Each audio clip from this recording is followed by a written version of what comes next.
She'd been delivering food for 3 years, keeping her head down and staying invisible. But when Maria pulled up to the FBI field office with a lunch order, she froze at the wanted poster taped to the window, her own face staring back at her from a 5-year-old manhunt she thought had been forgotten. Welcome to Hidden Legends. Before we begin this powerful story of courage, skill, and forgotten heroism, tell me in the comments where you're watching from today. And if you believe stories like this need to be heard, hit that subscribe button and help us make sure they are. Maria Santos had perfected the art of disappearing in plain sight. For 3 years, she'd driven the same silver Honda Civic through downtown streets, delivering meals to office buildings, apartments, and restaurants. To customers, she was just another Uber Eats driver, polite, efficient, forgettable. At 34, Maria had learned to blend into the background of urban life. She wore baseball caps pulled low, avoided eye contact, kept conversations limited to "have a great day" and "thanks for the tip." Her apartment was rented under a carefully constructed identity, her car registration traced to a shell company, her employment history scrubbed clean. What customers ordering lunch didn't know was that Maria Santos had once been Agent Maria Valdez, DEA Special Operations Division, with 12 years of undercover narcotics investigations across 3 states. She'd been the lead agent who'd infiltrated the Herrera drug cartel, gathering evidence for what became the largest cocaine seizure in federal history. She had also been the agent who discovered that her own task force supervisor was selling case information to cartel leadership, getting undercover agents killed. When she'd tried to report the corruption, she'd become the target instead of the criminal. The official story was that Agent Maria Valdez had died in a car explosion while pursuing cartel suspects. The truth was that Maria had faked her death with help from a federal witness protection contact, then vanished into civilian life before anyone could arrange a more permanent solution to her inconvenient knowledge. For 3 years, delivery driving had been perfect cover. Cash tips, flexible hours, constant movement through the city, interaction with hundreds of people who never looked closely enough to remember her face. She'd convinced herself that the past was dead and buried along with her federal identity. Until the afternoon when GPS navigation led her to the one address she should have recognized immediately. Maria's phone buzzed with a new order at 1:47 p.m. FBI Field Office, Downtown District. Contact Agent Miller. Order, Turkey Club, chips, bottled water. Special instructions, leave at front desk. She should have canceled immediately. Any reasonable person who'd spent 12 years in federal law enforcement would have recognized the danger. But Maria had been living as a delivery driver for so long that her first thought was about the guaranteed tip from government employees. She picked up the order from Metro Deli and drove toward downtown, her mind occupied with the mundane details of efficient delivery routing. FBI field offices received food deliveries constantly. Agents worked long hours and ordered takeout like any other busy professionals. The building came into view at 2:23 p.m., a 7-story glass and concrete structure with discrete federal markings. Maria had been there dozens of times during her DEA career for interagency briefings, but that felt like another lifetime. She parked in the 15-minute loading zone, grabbed the bag marked Agent Miller, and walked toward the main entrance. Just another delivery driver bringing lunch to just another government office. The lobby was busy with the usual afternoon foot traffic. Agents returning from lunch, civilian contractors signing in at security, visitors waiting for escorts. Maria approached the front desk with practiced routine, ready to hand over the order and leave within 60 seconds. That's when she saw it. Taped to the wall beside the security checkpoint was a bulletin board displaying current wanted fugitives, financial crimes, terrorism suspects, drug trafficking cases, the usual collection of federal manhunts that field offices maintain for agent reference. In the bottom right corner, faded but clearly visible, was a poster that made Maria's blood turn to ice. Wanted, Maria Valdez, conspiracy to distribute controlled substances, flight to avoid prosecution. Last seen, Phoenix, Arizona, reward, $50,000. Below the text was a photograph taken during her federal service. 5 years older, different hair, but unmistakably her face staring back from the wall. Maria stood frozen in the lobby, delivery bag in hand, staring at her own wanted poster. The irony was overwhelming. She'd been framed for the exact crimes she'd been investigating by the supervisor whose corruption she'd discovered. "Can I help you?" asked the security guard at the front desk. Maria forced herself to focus. "Delivery for Agent Miller." Her voice sounded normal despite her racing pulse. "I'll call up to his office." The guard picked up his phone while Maria tried to process what she was seeing. 5 years. They'd been hunting her for 5 years, long enough that she'd assumed the case had gone cold. Worse, the charges listed made it clear that her former supervisor had successfully framed her for his own crimes.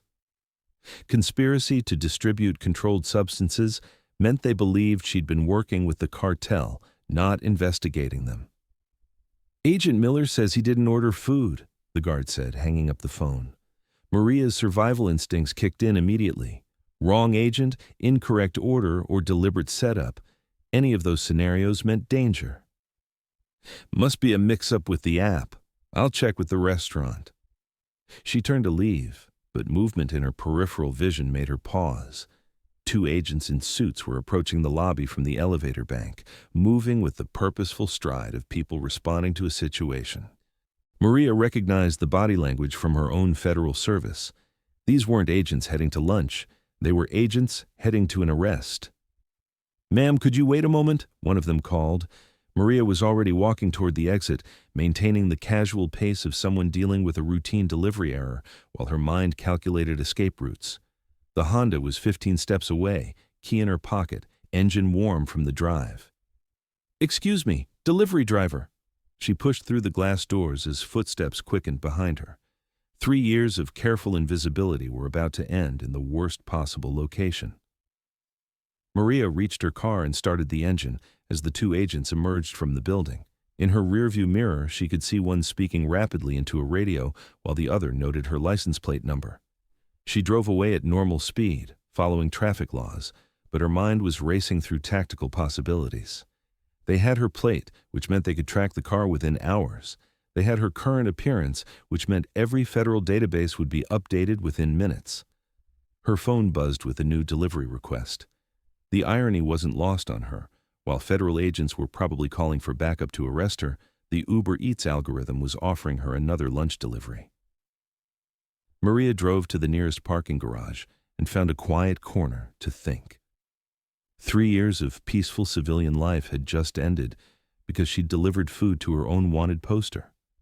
The question now was whether to run or fight. Running meant abandoning everything she'd built, the apartment, the car, the carefully constructed identity that had kept her safe. Fighting meant proving her innocence to the same federal system that had tried to kill her 5 years ago. Her phone rang. Unknown number. Maria Valdez. The voice was familiar, though she couldn't place it immediately. "This is Agent Jennifer Walsh, DEA Internal Affairs. We need to talk." "Agent Walsh, I think you have the wrong number. This is Maria Santos, Uber Eats driver." "Maria, we know what happened with Supervisor Hansen. We know you were set up. We also know you've been delivering food in Phoenix for 3 years under an assumed identity." Maria felt her world shifting. Internal Affairs had found her, which meant either capture or vindication. "Agent Walsh, if you know what happened, why is my picture still on wanted posters?" "Because officially, you're still a fugitive. Unofficially, Hansen was arrested 18 months ago for conspiracy, money laundering, and accessory to murder. Your case file has been under review since then." Maria pulled into an empty parking space and tried to process this information. "Why hasn't the warrant been dropped?" "Because we needed to find you first. Hansen claimed you were his partner, not his victim. We need your testimony to complete the case against his network. Maria sat in her car, weighing 3 years of safe anonymity against the possibility of clearing her name. Agent Walsh's call could be legitimate internal affairs outreach, or it could be a trap designed to bring her in. Agent Walsh, how do I know this conversation is legitimate? Because I'm the agent who's been investigating Hanson's network since his arrest. I know about the Phoenix safe house where you collected evidence. I know about the recording device you planted in his office. I know about the 3 agents who died because Hanson sold their identities to cartel leadership. Those details were known only to Maria and the dead agents. If Agent Walsh had that information, Internal Affairs had been building a case against Hanson for years. What do you need from me? Testimony, documentation, evidence from your original investigation that can tie Hanson to specific cartel operations. In exchange, all charges against you are dropped and you're reinstated with full pension credit for the 3 years you've been in hiding. Maria looked around the parking garage where she was having this conversation in a delivery driver's car, wearing a baseball cap and uniform polo shirt.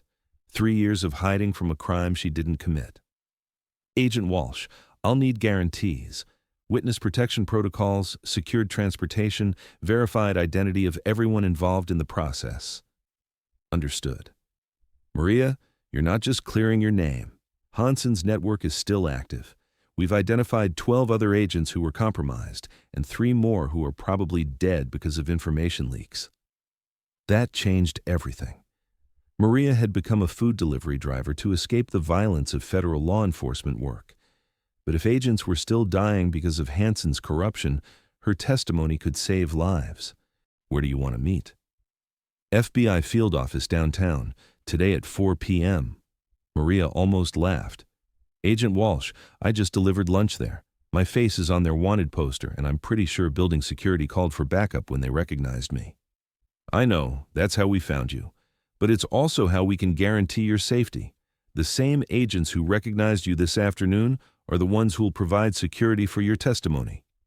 At 3:45 p.m., Maria Santos parked in the same loading zone where she'd delivered Agent Miller's lunch order 4 hours earlier. But this time, instead of a delivery bag, she carried a briefcase containing 3 years' worth of evidence she'd compiled on Hanson's network. Agent Walsh met her in the lobby, a woman in her 40s with the professional bearing of someone who'd spent years investigating corruption within federal agencies. Agent Valdez, thank you for coming. It's been Maria Santos for 3 years. I'm not sure I'm ready to be Agent Valdez again. Agent Walsh gestured toward the elevator. You may not have to choose. Your delivery driver cover identity is actually perfect for ongoing undercover work, if you're interested. They rode to the 7th floor, passing the same security checkpoint where Maria's wanted poster was still displayed. Agent Walsh noticed her looking. That comes down today. By tomorrow, your federal credentials will be reactivated and your record cleared. The debriefing room was sterile and windowless, designed for sensitive conversations. Maria spent 4 hours providing testimony about Hanson's corruption network, identifying financial transactions, and confirming the deaths of agents whose cover had been blown. Agent Valdez, your evidence corroborates everything we've developed independently. Hanson's trial begins next month, and your testimony will be crucial for conviction. Maria looked at the case files spread across the table. 3 years of her life investigating cartel operations, destroyed by one corrupt supervisor who'd tried to kill her for discovering his crimes. Agent Walsh, what happens to Maria Santos? She remains a valuable federal asset. Your delivery driver identity gives you access to locations and conversations that traditional agents can't reach. If you're interested, we'd like you to maintain that cover for ongoing operations. Maria thought about the silver Honda in the parking lot, the apartment rented under an assumed name, the 3 years of carefully maintained invisibility that had kept her alive. I'll consider it. But first, I want Hanson in prison where he can't order any more agent deaths. 6 months later, Maria continued driving for Uber Eats, but now her routes occasionally included deliveries that served federal investigations. Her wanted poster had been replaced with a commendation letter from the DEA director for extraordinary service under dangerous circumstances. Hansen was convicted on 18 federal charges and sentenced to life imprisonment. The 3 agents whose deaths he'd caused were posthumously honored, and their families received the closure they'd deserved for years. Maria never knew which deliveries were legitimate food orders and which were cover for federal operations. But she did know that sometimes the best hiding place for a federal agent was behind a delivery bag and baseball cap, moving invisibly through a city where criminals never suspected the driver bringing their lunch might be gathering evidence for their prosecution. She kept the silver Honda, the apartment, and the Maria Santos identity. But she also kept her federal credentials, her investigative skills, and her commitment to protecting other agents from the kind of corruption that had nearly destroyed her life. Some people serve justice in courtrooms and federal buildings. Others serve it by delivering food and staying invisible until the moment when everything they know becomes necessary to protect innocent lives and catch the criminals who hide in plain sight. This story was brought to you by Hidden Legends. Heroes walk among us in every profession, often disguised as ordinary workers, ready to use extraordinary skills when justice demands it.